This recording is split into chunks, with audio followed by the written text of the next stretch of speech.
Welcome, welcome to the Extreme Insights for Round 5 of the Earth Cup. Thank you for all your well wishes in the previous weeks.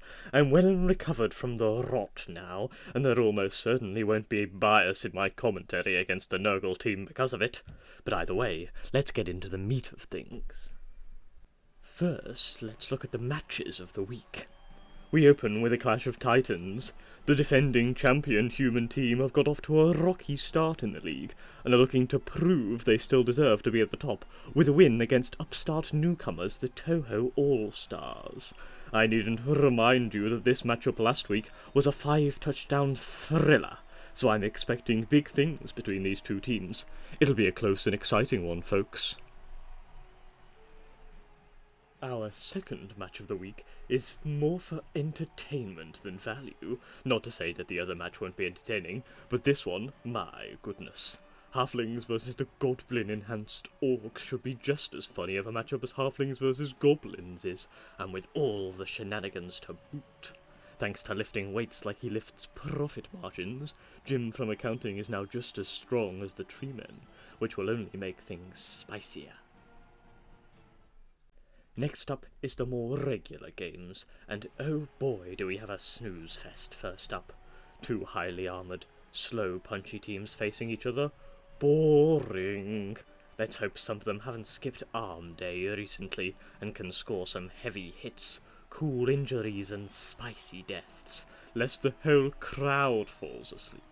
The implications of the match are large, though. The Chaos are tied second and the Orcs first, so either will take the top spot with a win. That might serve to keep people on their toes in the audience. Another punch-off follows, with the Chaos Dwarves and the Lizardmen.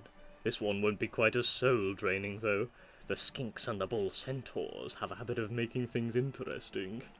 Going from a playoff team to one of only 2 in the league without a win after 4 games, the Lizards are certainly struggling, and Coach New will be hoping to turn things around, while Coach Saffron looks to continue his push back to the top after a rocky first game.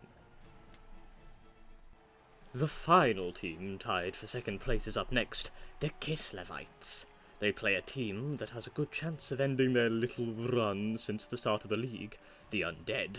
Loaded up with mighty blows, there's a good chance these animated corpses can add to their ranks by smashing some Kislevite skulls.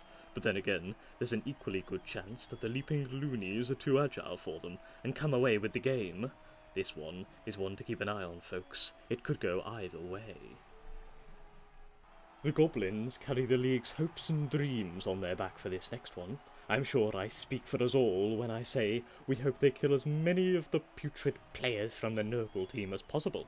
I've heard they've been putting their disgusting hooves in the half-time McMurtys.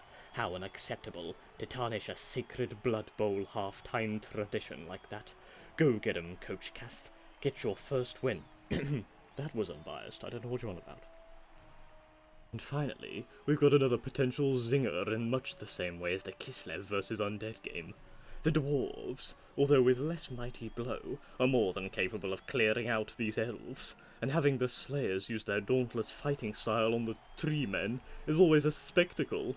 That being said, the Wood Elves have all they need to run rampant, since the Dwarves are so slow, and they could end up with a win despite the black eyes.